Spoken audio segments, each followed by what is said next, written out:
अस्सलाम वालेकुम। मेरा नाम मोहम्मद शाहीन न्याज़ी है और मैं एक एमेचर साइंसदान हूँ। 9 जनवरी 2020 में एक शहाब साकिब योब बलूचिस्तान में आकर गिरा। शहाब साकिब, जिसको हम इंग्लिश में मीटियोराइट कहते हैं, एक खला से गिरा हुआ पत्थर होता है। खला में काफ़ी पत्थर फिर रहे होते हैं, जैसे हमारे पास अर्थ है, मार्स है, ये तो काफ़ी बड़े ऑब्जेक्ट्स हैं, मगर इससे छोटे छोटे भी पत्थर मिलते हैं हमें, जैसे एस्ट्रॉइड्स हैं, और उससे भी छोटे छोटे गाड़ी के साइज़ के और आपके हाथ के साइज़ के, और डस्ट भी मिलती है हमें। तो कभी कभी ये जो मीटियोराइट्स होते हैं, ये हमारे पास अर्थ की तरफ निकल पड़ते हैं, अर्थ की ट्रजेक्टरी की तरफ, और अर्थ की ग्रेविटी इनको अपने पास खींच लेती है। अब आपको पता होगा कि डायनासोर्स जो थे, जो 65 मिलियन ईयर्स पहले होते थे और उससे भी पहले, उनकी एक्सटिंक्शन का कॉज भी हम कहते हैं कि एक एस्ट्रॉयड गिरा था हमारे अर्थ पे, और वो तो काफ़ी बड़ा एस्ट्रॉयड था और उसने तो पूरी दुनिया में तबाही मचा दी। मगर इससे छोटे, काफ़ी छोटे भी हर साल काफ़ी ज़्यादा अमाउंट में गिरते हैं, और इसी तरह का एक ज़ोब बलूचिस्तान में गिरा 2020 में। अब पहले 6 महीने तो इसके बारे में कुछ पता ही नहीं चला, ना मीडिया में कोई खबर थी। जो ज़ोब के लोकल लोग थे वो तो मिनरल्स के डीलिंग करते रहते हैं, और अमेरिका में काफ़ी टाइज भी होते हैं उनके, तो उन्होंने मतलब मटेरियल इकट्ठा कर लिया और उनको पता था इसकी क्या वैल्यू होती है। तो एक अमेरिकन मीटियोराइट डीलर है माइकल फार्मर के नाम से, काफ़ी मशहूर, वो डिफरेंट कंट्रीज़ में जब भी कोई मटीरियल गिरता है तो उसके लिंक्स होते हैं उस कंट्री में, और वो वहाँ से फिर मटीरियल हासिल कर लेता है, उसको क्लासिफाई करता है और फिर उसको आगे कलेक्टर्स को बेचता है।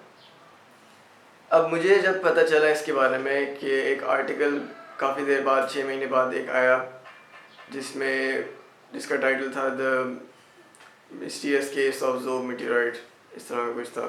उसमें उन्होंने सारा लिखा हुआ था कि कैसे ये माइकल फार्मर ने इसको हासिल किया और आगे जा क्या इसके साथ हुआ और कहाँ बेसिकली चला गया ये। तो उनका कहना ये था कि ये सारा मटेरियल पाकिस्तान से निकाला जा चुका था और क्लासिफाई भी हो चुका था। अब मीटियोराइट के पास जब हम वापस आए, जो ये ज़ोब मीटियोराइट था, इसका टोटल वेट मतलब जितना इकट्ठा हुआ वो 30 किलोग्राम्स था।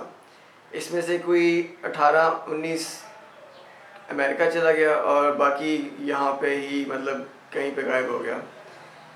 तो मैं, क्योंकि मेरा काफ़ी शौक़ है इन जैसी चीज़ों में, सोलर सिस्टम में, एस्ट्रोनॉमी में और मीटियोराइट्स में, मेरा एक्चुअली अपना एक डिजिटल म्यूज़ियम है ट्रेजर्स ऑफ पाकिस्तान के नाम से। तो मैंने कहा कि मैं ढूंढता हूँ कि किसी के पास शायद अभी तक इसके टुकड़े हों लोकली, मतलब पाकिस्तान के अंदर, जो बाहर ना जा चुके हैं अभी। तो मैंने खोज अपनी स्टार्ट की और काफ़ी महीने बाद मुझे एक बंदा मिला योब से, जिसके पास कुछ पीसेस थे। इनिशियली मेरे पास इतने पैसे नहीं थे कि मैं उनको ख़रीदूँ उससे, तो मैंने अपने इंस्टीट्यूशंस को कुछ कहा, मैंने गवर्नमेंट को भी ट्वीट्स किए कि आप इसको हासिल करें, म्यूज़ियम्स में डालें, मगर उनमें से कोई अच्छा रिस्पांस नहीं मिला। तो फिर मैंने ख़ुद ही पैसे जमा करके ये मटेरियल उससे ख़रीद लिया, और अब मैं आपको दिखाऊंगा ज़ोब मीटियोराइट के जो टुकड़े हैं मेरे पास, और मैं उनकी डिटेल्स भी आपको अभी बताऊंगा। अब मैं आपको दिखाऊंगा ज़ोब मीटियोराइट के टुकड़े जो मेरे पास मैंने हासिल किए थे। अब इससे पहले जब हम जाएं तो मैं आपको बताऊंगा कि ज़ोब मीटियोराइट जब अमेरिका गया तो एरिज़ोना स्टेट यूनिवर्सिटी ने उसको क्लासिफाई किया। अब मीटियोराइट्स की मुख्तलिफ़ क्लासिफिकेशंस होती हैं। हमारे पास आयरन मीटियोराइट्स होते हैं जो सिर्फ आयरन और निकल से बने होते हैं, लोहे के बने होते हैं। हमारे पास पत्थर के मीटियोराइट्स होते हैं, जैसे ज़ोब का मीटियोराइट है, और हमारे पास कुछ मीटियोराइट्स होते हैं जो पत्थर और आयरन की एक कॉम्बिनेशन होते हैं। अब अगर हम आए स्टोनी मीटियोराइट्स पे, जो पत्थर के बने हुए मीटियोराइट्स हैं, उनकी 2 टाइप्स होती हैं। एक होती है कॉन्ड्राइट और एक होती है ए कॉन्ड्राइट। अब कॉन्ड्राइट्स क्या होते हैं कि हमारे पास ये मटेरियल है मीटियोराइट का, जो रॉक है, उसमें छोटे छोटे स्फेरिकल मतलब गोले से मौजूद होते हैं, जिनको हम कॉन्ड्रूल्स कहते हैं। कॉन्ड्रूल्स जो होते हैं, ये जब सोलर सिस्टम हमारी इनिशियली फॉर्म हुई थी काफ़ी बिलियन ईयर्स पहले, जब 4.5 बिलियन ईयर्स पहले जब हमारा सन पैदा हुआ था और सोलर सिस्टम की पैदाइश शुरू हुई थी। तो ये कॉर्नरूल्स तब बने थे जब लिक्विड जो मटेरियल था वो बेसिकली सॉलिडिफाई हुआ और इस तरह के ड्रॉपलेट्स से बने थे, और वो ड्रॉपलेट्स आहिस्ता आहिस्ता क्रिस्टलाइज हुए और वो स्पेस में घूमते रहे सन के इर्द गिर्द, और वो फिर एवेंचुअली मतलब इकट्ठे होके एस्ट्रॉयड्स बन गए और उसके डिफरेंट बॉडीज़ बन गई जो फिर हमें मिलती हैं, और फिर इनको हम कॉन्ड्राइट्स कहते हैं जिनमें ये कॉर्नरूल्स मिलते हैं। इन कॉर्नरूल्स का मटेरियल ओलिवीन एक मटेरियल होता है, इसका एक मिनरल होता है, इससे बना होता है। अब कॉन्ड्राइट्स की भी अगर हम बात करें तो इसके आगे और भी टाइप्स होती हैं। हमारे पास एच कॉन्ड्राइट्स होते हैं।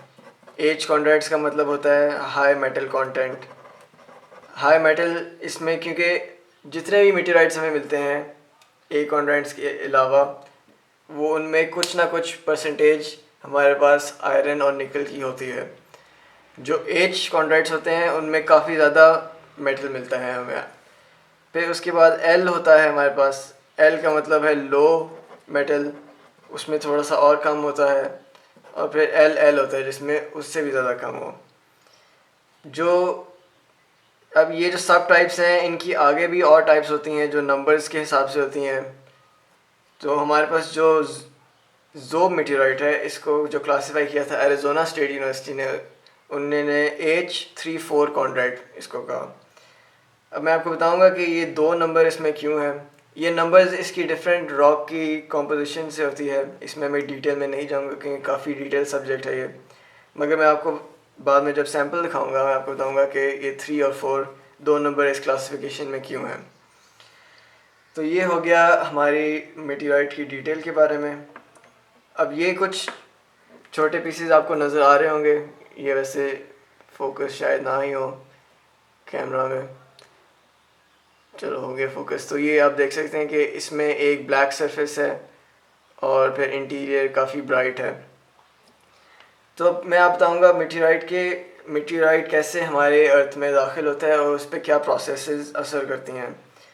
अब जब स्पेस में एक रॉक होता है तो वो मतलब बिल्कुल एक नॉर्मल एस्ट्रॉयड, नॉर्मल रॉक की तरह होता है, मगर जब वो अर्थ की तरफ एंटर होता है, अर्थ की एटमॉस्फेयर में, तो क्योंकि एटमॉस्फेयर में एयर होती है, फ्रिक्शन काफ़ी ज़्यादा होती है, और ये मेटेराइट्स जो होते हैं, ये मेटियोर्स, ये मैनी किलोमीटर्स पर सेकंड की स्पीड से हमारी तरफ मतलब ज़मीन की तरफ आ रहे होते हैं।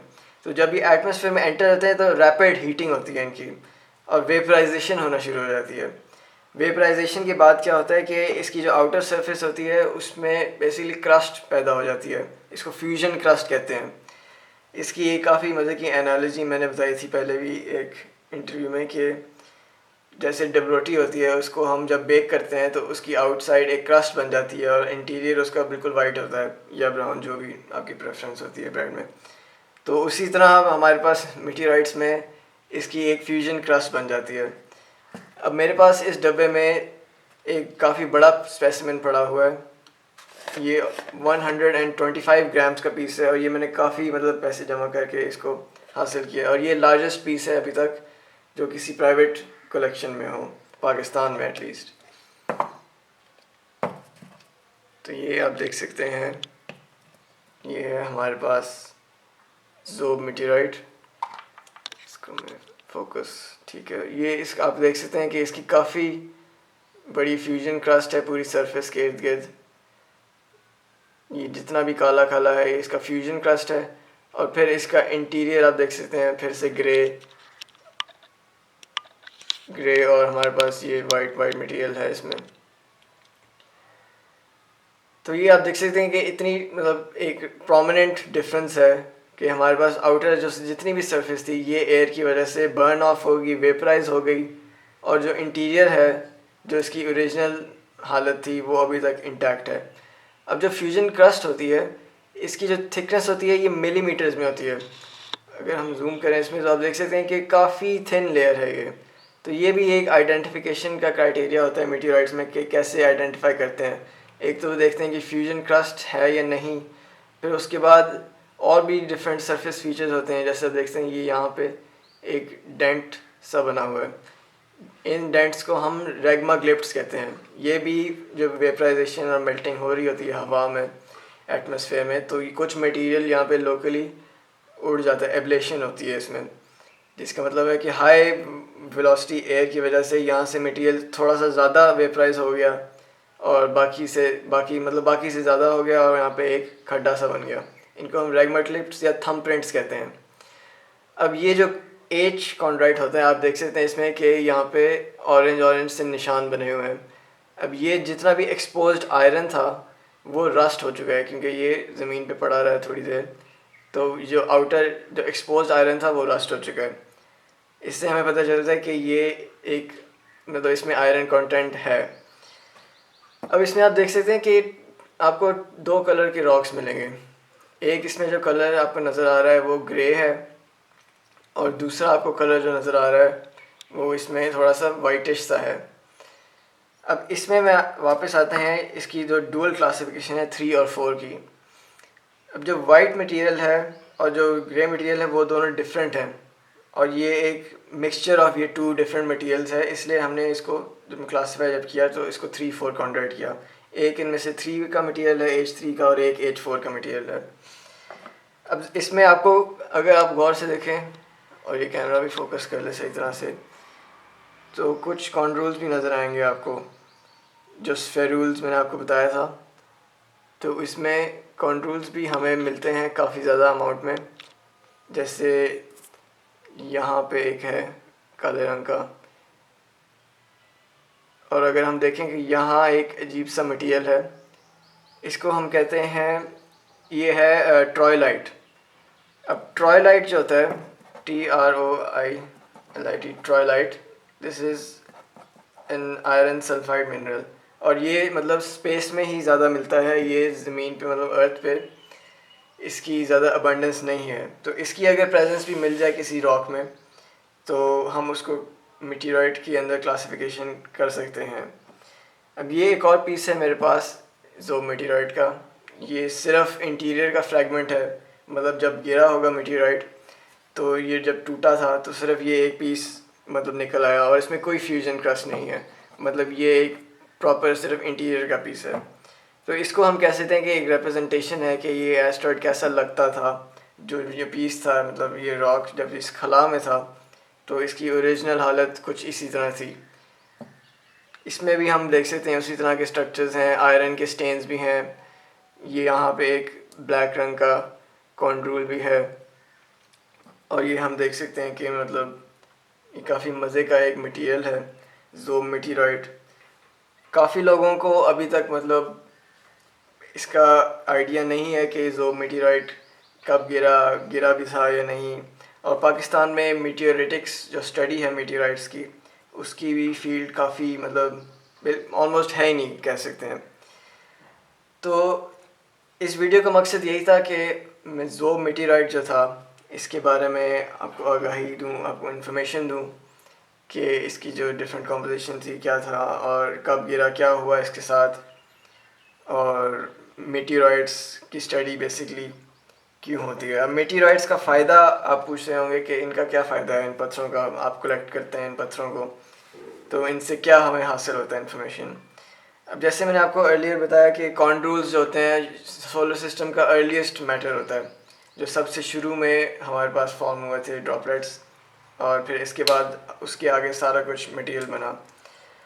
अब मेटेओराइट्स की स्टडी से हमें यही पता चलता है, क्योंकि हमें एग्जैक्टली नहीं पता सोलर सिस्टम की फॉर्मेशन कैसे हुई, थ्योरीज हैं मगर वो सिर्फ मॉडल्स हैं, हमें एग्जैक्टली नहीं पता कि कॉन्ट्रूल्स भी कैसे बने, और काफ़ी कुछ अनसॉल्व्ड है हमारी इस फील्ड में। तो मेटेओराइट्स जब भी गिरते हैं इनकी स्टडी इसीलिए होती है क्योंकि हमें अंदाज़ा मिलता है, हमें एक सैंपल मिलता है एक चीज़ का जो बहुत पहले बनी थी हमारे सोलर सिस्टम में, और उस सैंपल को स्टडी करके हम अंदाज़ा लगा सकते हैं और अपनी फर्दर रिसर्च कर सकते हैं इन चीज़ों में। अब जैसे रिसेंटली मोरक्को में मेटेओराइट गिरा था अर्कचेक के नाम से, वो मटेरियल एक प्रोटोप्लैनेट एक ऑब्जेक्ट होता है जो सोलर सिस्टम की सबसे इनिशियल फॉर्मेशन में जो प्लैनेट बनता है उसका वो होता है बेसिकली। तो वो मेटेओराइट जो गिरा यहाँ वहाँ पे उन्होंने एनालाइज किया तो उसका मटेरियल मैच कर रहा था to what they would assume कि ए प्रोटोप्लैनेट इज़, जिसमें सबसे जो सबसे प्रिमिटिव फॉर्म ऑफ प्लैनेट्स होते हैं। ऑफ कोर्स वो प्रोटोप्लैनेट अब एग्जिस्ट नहीं करता होगा, क्योंकि आगे फिर वो प्लैनेट्स बन गए, कोलिजन्स हुई आपस में, और फिर बाकी मतलब जितने भी अभी प्लैनेट्स हैं सोलर सिस्टम में वो ही हैं। तो वो एक अर्ली प्लैनेट का मटेरियल था, और उससे हमें काफ़ी अंदाज़ा होता है इसके प्रोटोप्लैनेट्स में क्या केमिस्ट्री होती है और उनकी फॉर्मेशन कैसे होती है। अब ये जो ज़ोब के मेरे पास पीसेस पड़े हुए हैं, इनको मैं कहूँगा कि डिस्प्ले मतलब किया जा सकता है। अगर कोई साइंस फेयर आए, अगर कोई आपके माइंड में हो कि कोई स्कूल में साइंस फेयर ऑर्गेनाइज हो रहा है और इसको डिस्प्ले कराना है, तो I would be more than happy to display this pieces to the general public, क्योंकि मेरा इनका हासिल करने का मकसद यही था कि जो मीटेरॉइड के बारे में बताया जाए और मीटेरॉइड्स की फ़ील्ड को पाकिस्तान में प्रमोट किया जाए। तो आई होप कि आप लोगों को काफ़ी नॉलेज मिली होगी इस वीडियो से जो मीटेरॉइड के बारे में और जनरली भी मीटेरॉइड्स के बारे में। और आप प्लीज़ इसको शेयर भी करें ताकि और लोगों को भी पता चले कि पाकिस्तान में ऐसी चीज़ें मिलती हैं और काफ़ी तादाद में मिलती हैं। बस इनको ढूंढना पड़ता है और इनको प्राइज़ भी करना चाहिए और इन पे रिसर्च भी करनी चाहिए। इसी में मैं वीडियो एंड करता हूँ। शुक्रिया और अल्लाह हाफिज़।